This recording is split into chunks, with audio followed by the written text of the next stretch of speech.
Do you guys have any advice on how to be good roommates? I think going back to what I said about open communication and having those hard conversations and uncomfortable conversations with someone, um, allowing them to be themselves and not judging, being respectful of their stuff and their space. But you really just have to get to know them in order to know how to be a good roommate to them. Like they might not like certain things, and just being open to that.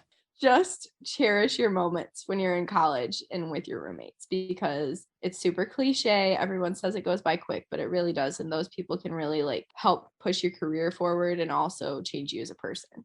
Yeah, I mean, I feel like there's no like specific advice that like I can give. It's mainly just Yeah, I agree. Wow. Like it's really simple yet But very simple yet complex. and yeah, like that's like really it, I would say. It's really just about like you don't know what you don't know. That's really the whole thing. That's all. And being open to like knowing what you don't know. Right. Because you don't know until You don't know. you don't. Yeah. No. Right. My advice, which we've already said, but like everyone comes to college with a whole life they've already lived, and you have no idea what they've been through. They don't know what you've been through. You don't know what they're going through right now. So just be patient. Like they're just a person. They're just trying to do the same thing as you. And college is weird. It's a weird experience, and it's so stressful for most people. So yeah, I feel like you guys said all the advice. you gotta have something up there. Oh, God.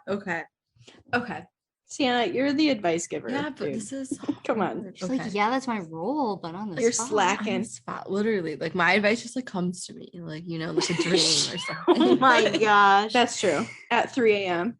We should have recorded this at 3 a.m. It would have been different.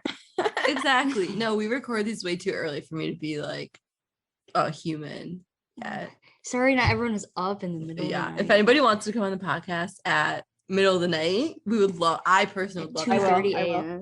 It will. Yeah, let's just scratch this whole thing. We'll do it later tonight. That'd be funny. My advice. Okay, I guess just accept them like as they are. They're probably not gonna be perfect. Like nobody is. Like, but like obviously like, we all do things differently. For example, I'm pretty messy, and luckily, my roommates were pretty understanding that that's one of my flaws.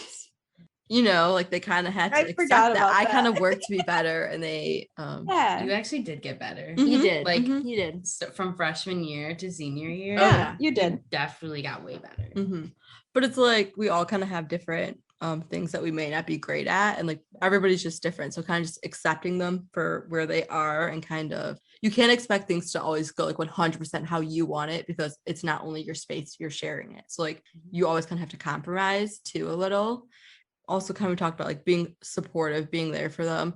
For some people, like that's who they go home to like every day, and you want to have like a good living space. You don't want it to be uncomfortable for anyone. And just like checking in on your roommates, like because people go through a lot, and like that's usually like who they would turn to is like roommates. Even if you're not super close, you might be like the closest person they could easily have. And so yeah, it's like keeping an eye out for them, and just being respectful.